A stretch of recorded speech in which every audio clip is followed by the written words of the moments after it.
Gracias, Sergi, por tu intervención y damos paso a la doctora Julia Salas.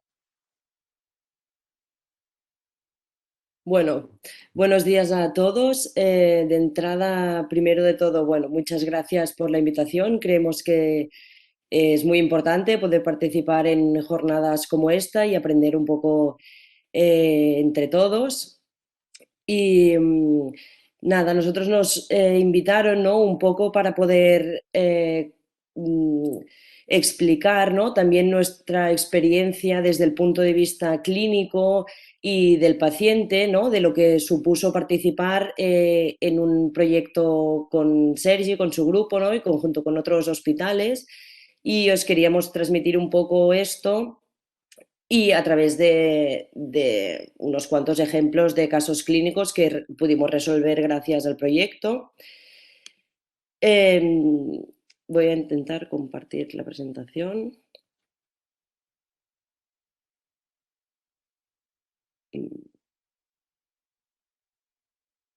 A ver.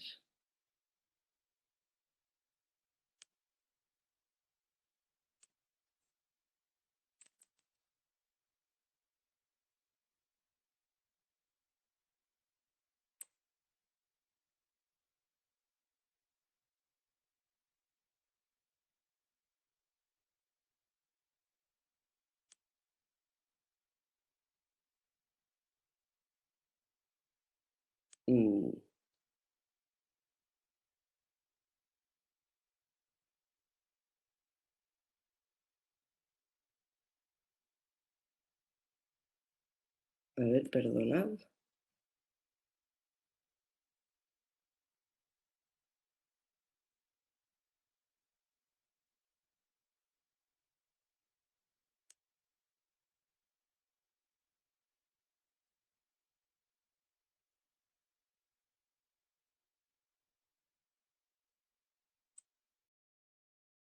De Julia se va cargando, quizás, aunque las preguntas estaban previstas para después de las intervenciones, si alguien quiere realizar alguna pregunta respecto a la presentación del doctor Sergi Beltrán, podemos realizarla ahora.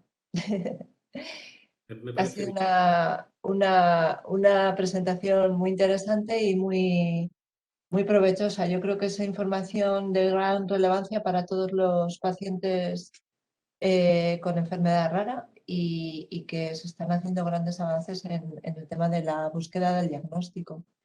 Entonces, no sé si tenemos alguna pregunta por parte del público. Si no, esperamos a que Julia pueda compartir su presentación. O quizás puede ir Ya lo tengo apuntado de Carlos. Julia, si me dais acceso a compartir, puedo compartir.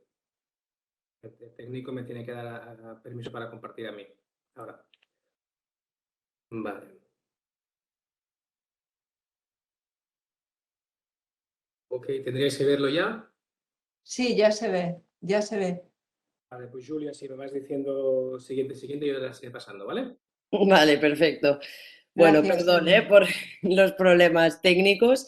Bueno, yo soy Julia Sala, ¿no? Del Servicio de Neurología Pediátrica del Hospital Vall d'Hebron. Y esto, ¿no? La charla es un poco para complementar todo, o, bueno, una parte, ¿no? De lo que ha explicado Sergi y es lo que vamos a intentar, ¿no? Ilustrar a través de unos casos clínicos de pacientes que pudimos resolver gracias al proyecto en el cual participamos de forma conjunta, pues ilustrar los beneficios que supuso para nosotros y estos pacientes el diagnóstico, ¿no? Si quieres pasar, gracias.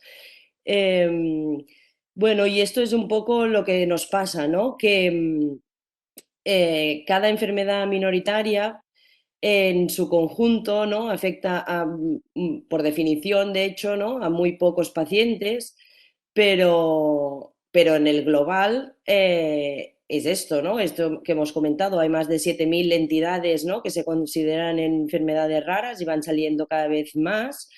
Y, y de hecho se considera, ¿no?, que hay como unos 3.000 millones de personas en el mundo que están afectadas de esto, que supone más o menos el 7% de la población mundial, y 3 de estos millones están en España, ¿no? Con lo cual individualmente son pocos pacientes, pero en el conjunto son muchos y es una problemática sanitaria también para todos ellos, ¿no?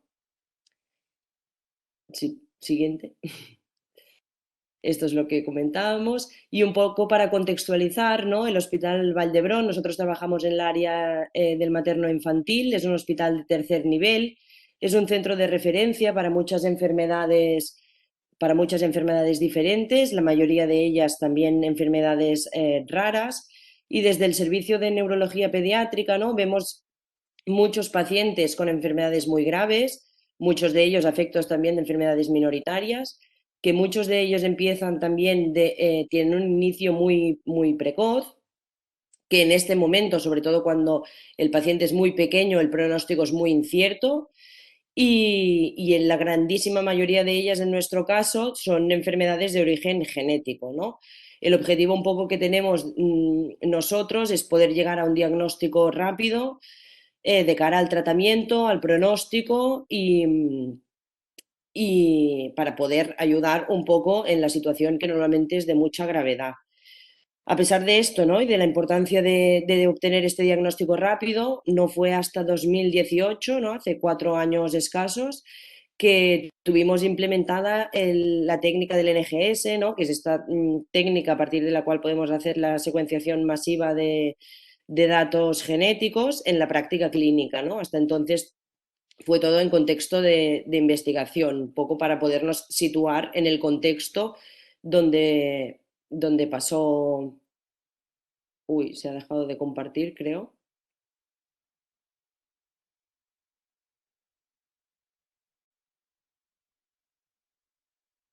Vale, pues siguiente. Entonces, bueno, esto ya ha incidido un poco Sergi, ¿no? Pero es verdad que es importante tratarlo de la importancia de que tiene el diagnóstico genético para todos, ¿no? En primer lugar, por las opciones de tratamiento que hay, esto es esencial.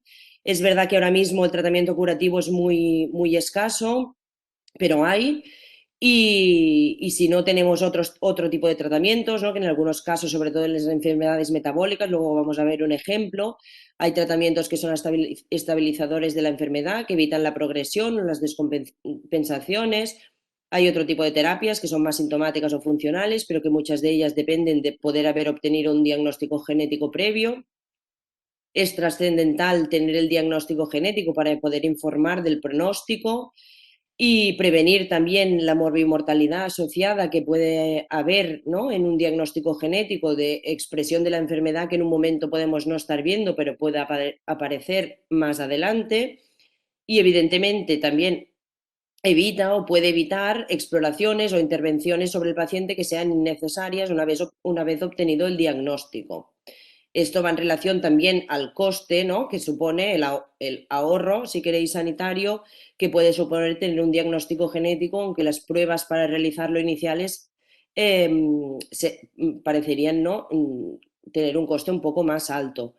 Luego también a nivel de familia, ¿no?, familia y paciente, es importantísimo tener el diagnóstico para poder hacer un consejo genético, tanto en nuestro caso, ¿no?, pues a los padres familiares directos de los pacientes pediátricos, poder establecer también un diagnóstico a veces de hermanos, ¿no?, o de diagnóstico presintomático, prenatal, que de hecho esto ayuda a veces a poder establecer un tratamiento que no se ha podido establecer en el propio paciente.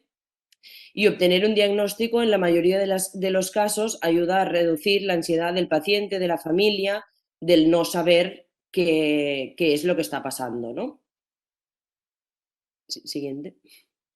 Entonces, un poco desde la práctica clínica, qué dificultades tenemos, ¿no?, cuando nos encontramos delante de un paciente que pueda tener una enfermedad rara, y es que hay dificultades casi en todos los ámbitos, ¿no? O sea, hay problemas de definición en términos clínico-genéticos, ¿no? Son generales pues muy poco conocidas, que esto dificulta la identificación sobre el individuo.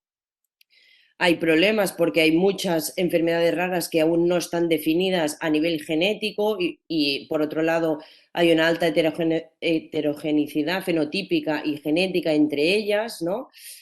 En nuestro caso, nosotros casi siempre nos encontramos delante de enfermedades genéticas y sabemos que la mayoría de enfermedades raras o minoritarias lo son, pero a pesar de esto, más de la mitad de los pacientes, ¿no? Ahora mismo que tienen enfermedades raras, pues no tienen diagnóstico, que esto se puede deber a varios motivos diferentes, ¿no? Hablamos otra vez de la odisea diagnóstica, de estos 4 o 5 años de media que tardan los pacientes en poder ser diagnosticados, y es verdad que 1 de cada 5 pues llega al diagnóstico a más de 10 años de haberse planteado, ¿no? Y hay otro problema que es la desigualdad de recursos diagnósticos entre centros, porque no todos los centros ni no en todos los sitios hay los mismos recursos para poder llegar a estos diagnósticos. El tratamiento lo mismo, ¿no? Ya hemos dicho que el tratamiento curativo es muy escaso, se calcula que menos del 5% de las entidades tienen ahora mismo uno de ellos. Y también es verdad que hay tratamientos que son de uso compasivo, pero que muchas veces hay dificultades también en el acceso de este, y la investigación, que es clave, ¿no? En el avance y en el reconocimiento de las enfermedades para el diagnóstico, el tratamiento, etcétera, pues ahora mismo cuenta con pocos recursos, son enfermedades, como ha dicho Sergi también, ¿no? Que con pocos pacientes, que necesitan muchas investigaciones diferentes. Todo esto va dificultando el avance de ellos, aunque, como ya hemos visto, ¿no? Pues hemos avanzado mucho en un escaso número de años, ¿no? Entonces, un poco, ¿no? En el contexto que os comentaba antes, ¿no? Que nosotros no disponíamos en la práctica clínica de recursos diagnósticos para hacer secuenciación de, de genética, nos propusieron de entrar en este proyecto, ¿no? Que fue un proyecto que empezó en 2016, financiado por el Departamento de Salud de la Generalitat de Cataluña, que tenía este objetivo, ¿no? De permitir que el sistema de salud proporcionase medicina genómica personalizada como un servicio totalmente integrado para pacientes con enfermedades raras. Y inicialmente se planteó como un proyecto piloto para pacientes con enfermedades raras con afectación neurológica, ¿no? Entonces entramos desde el servicio de neurología pediátrica porque una gran parte de ellos, ¿no? Se expresan ya desde la primera infancia. Este es el resumen del proyecto, ¿no? Y de la participación. Fue un proyecto multicéntrico donde participamos muchos hospitales de Cataluña y sus centros de investigación. Había pues esto, ¿no? Mucha gente implicada en el proyecto.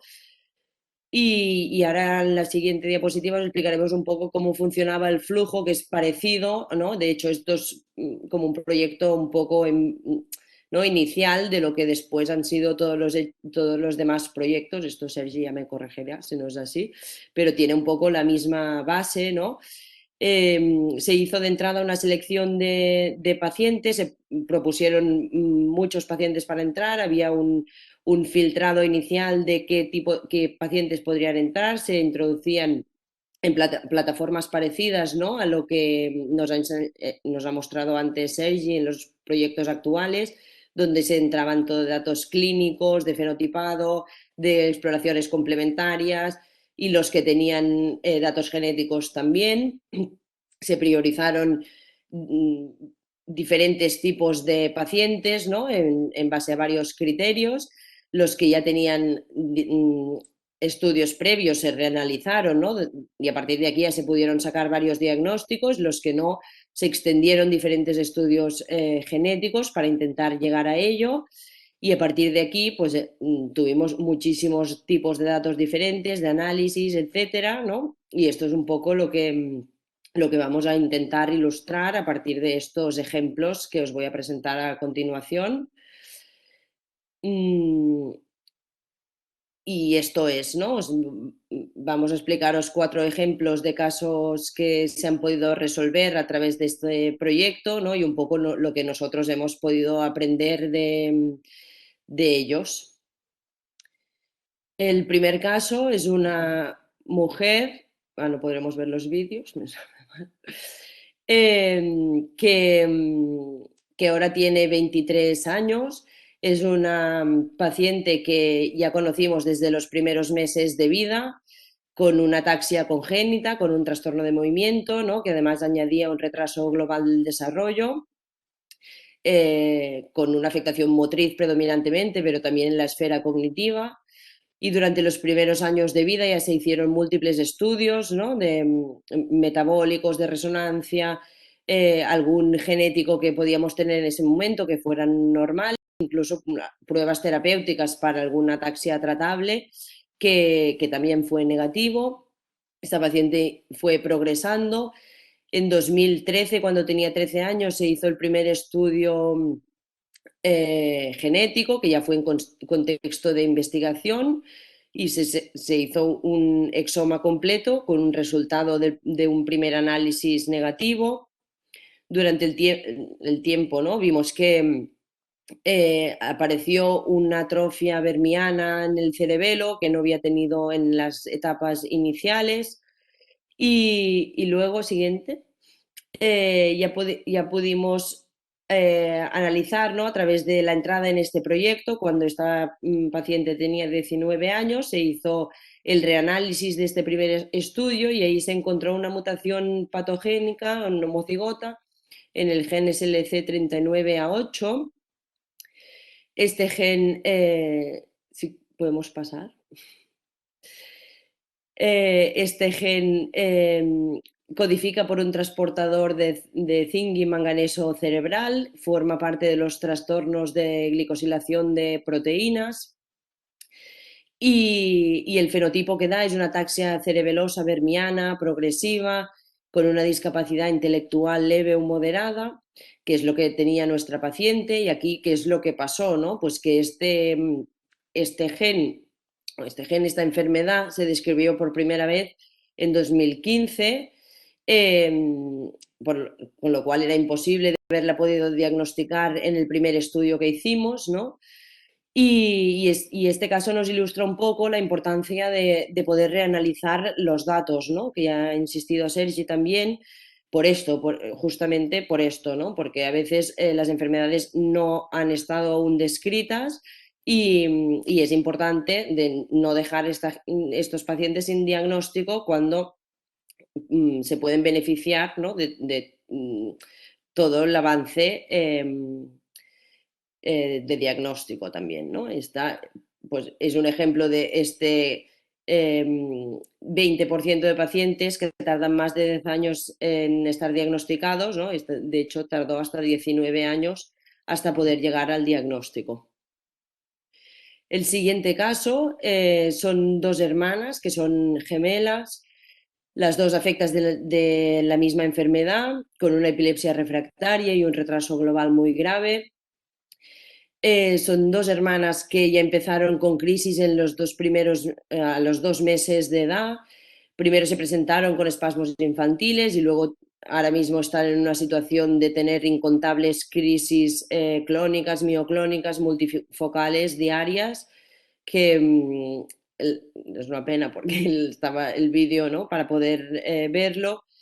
Que esto es refractario a cualquier tratamiento. Tienen un retraso global del desarrollo muy grave, no han hecho ninguna adquisición en el neurodesarrollo, tienen una hipotonía muy severa y un trastorno de la deglución también, y son hijas de una familia consanguínea.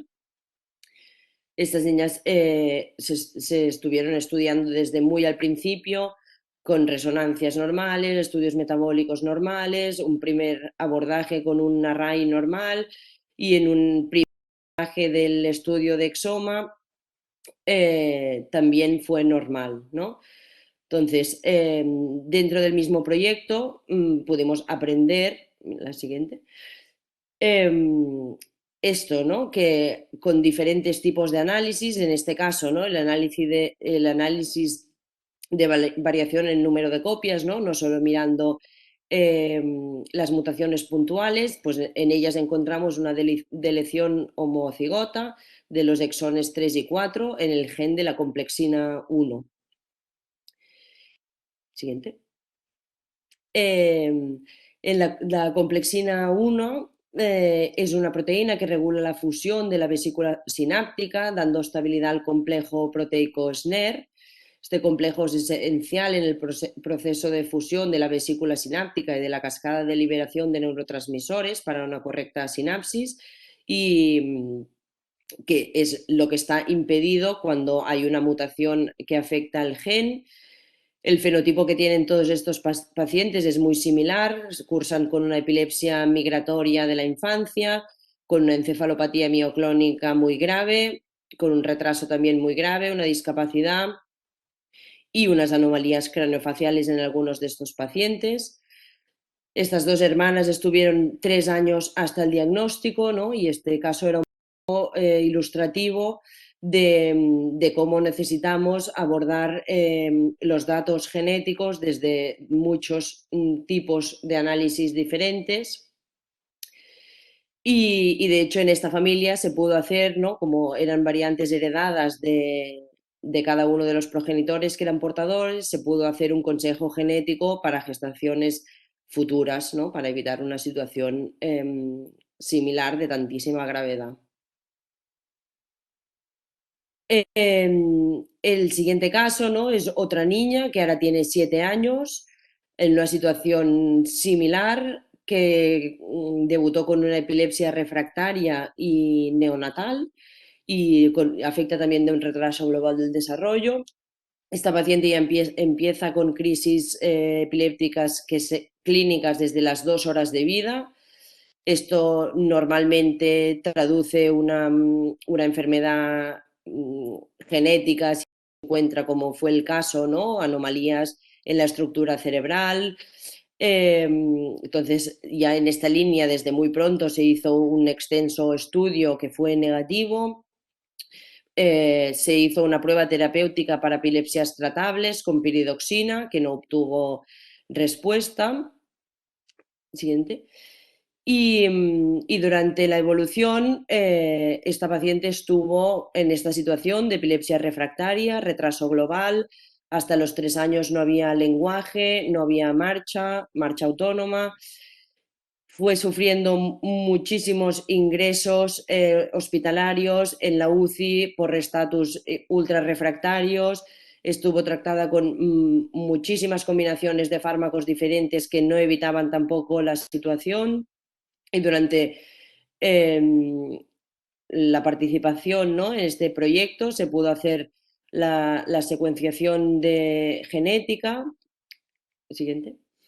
Y encontramos 2 variantes en el gen de la epilepsia dependiente de piridoxina por déficit de antiquitina. Siguiente. Y esto cambió absolutamente el curso de la enfermedad. Esta epilepsia es bien conocida, de hecho por eso ya se propone desde el periodo neonatal, ¿no? la prueba terapéutica con este tratamiento, porque pasa justamente esto, ¿no? Que cuando se puede establecer de forma crónica la triple terapia para tratar esta enfermedad, esta paciente dejó de ingresar, ya no ha ingresado nunca más. Tiene algunas crisis de forma muy esporádica solo con las infecciones.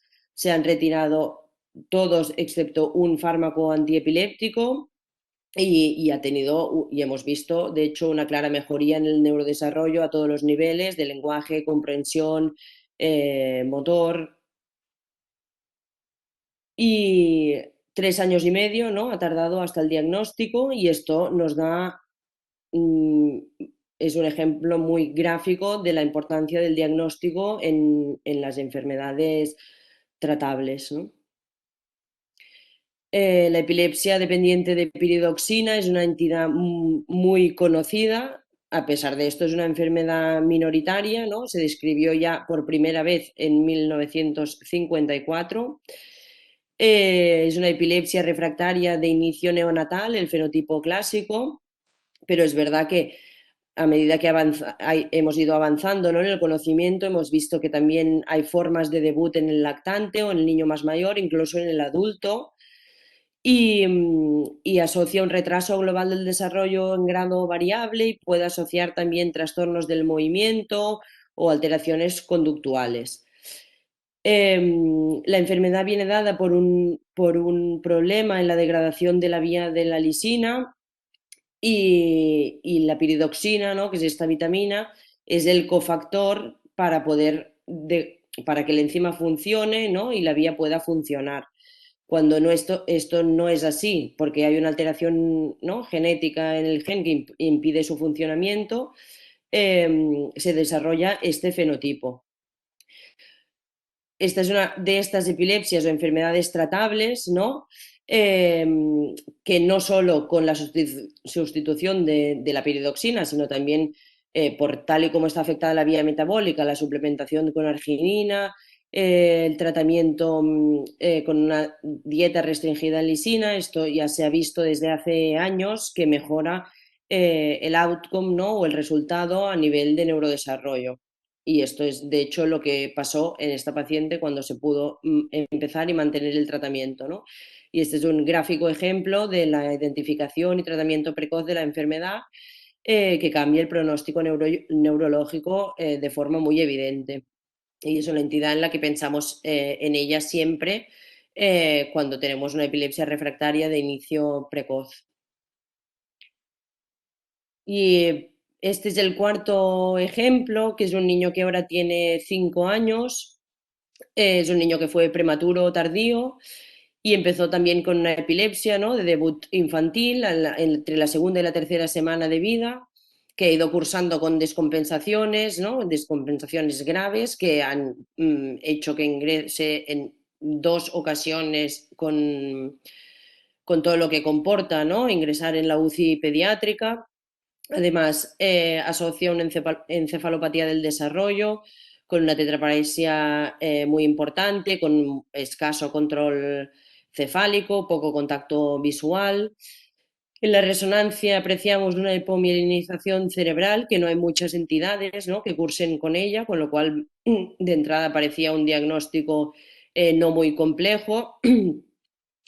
Y luego aparte tenía una hipogamaglobulinemia, ¿no?, que tampoco sabíamos identificar.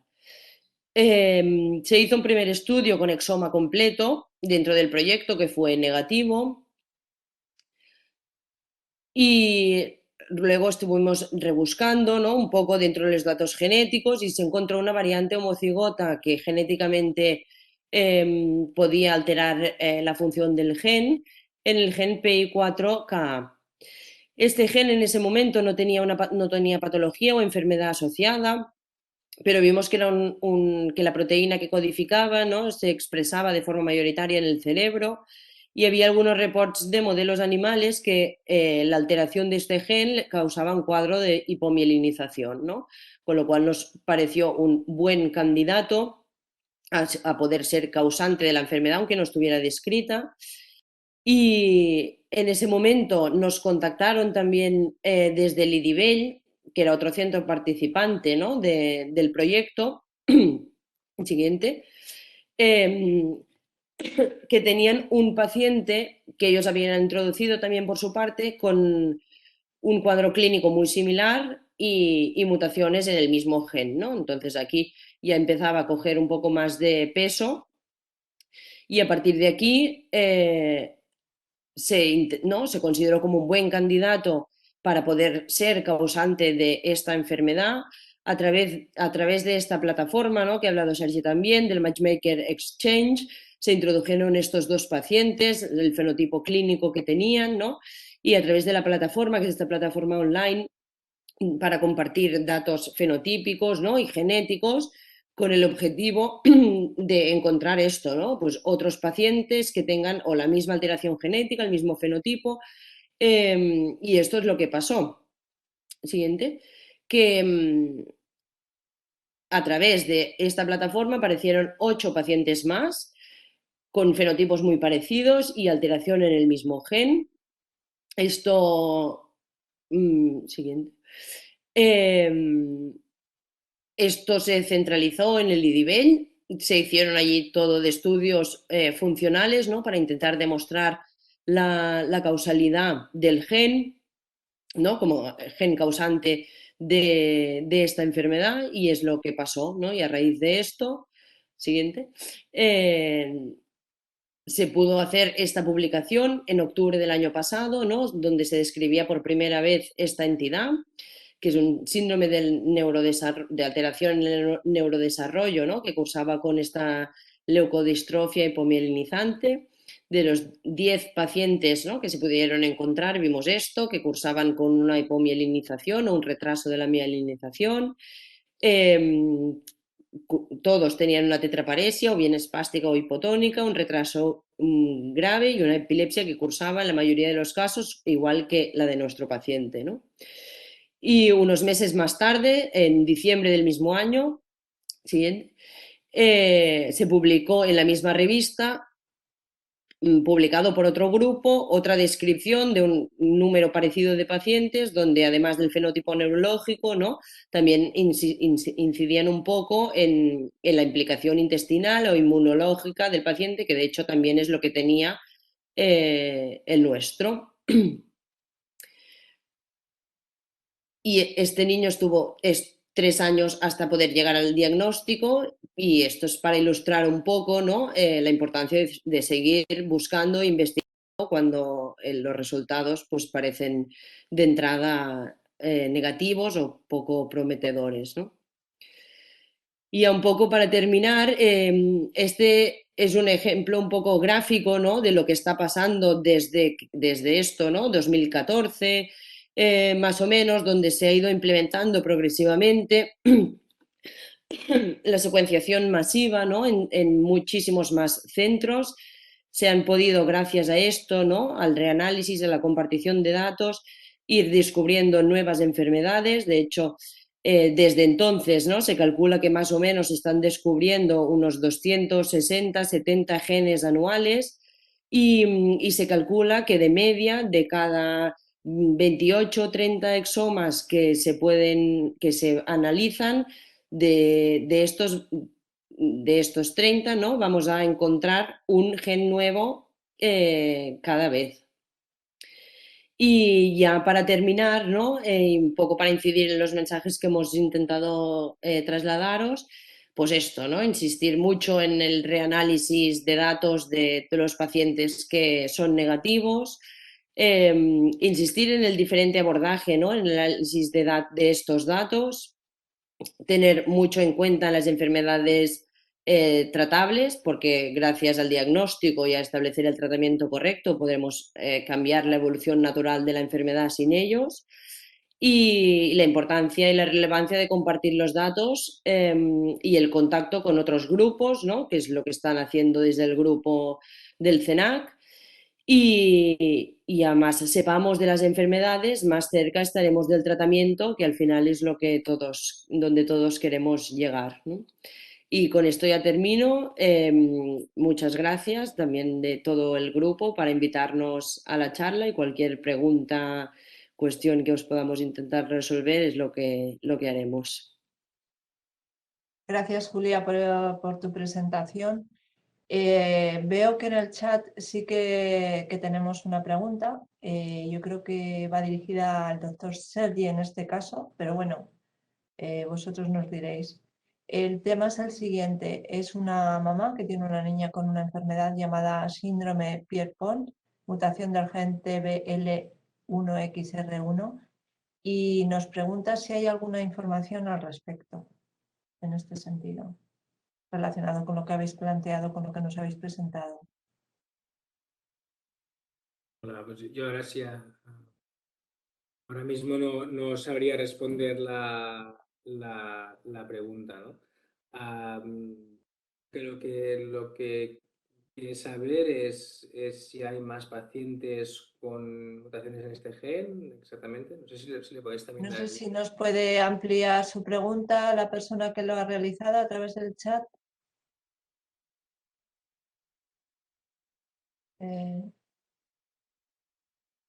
No, bueno, pues nada, agradeceros vuestra presentación y vuestra participación en este evento, y y muchísimas gracias por aceptar la invitación a estar en este día con nosotros. Vosotros, Gracias. gracias. Gracias. Vamos a dar 5 minutos de descanso y seguimos la conexión con la siguiente parte del programa, que es la mesa de asociaciones. Gracias.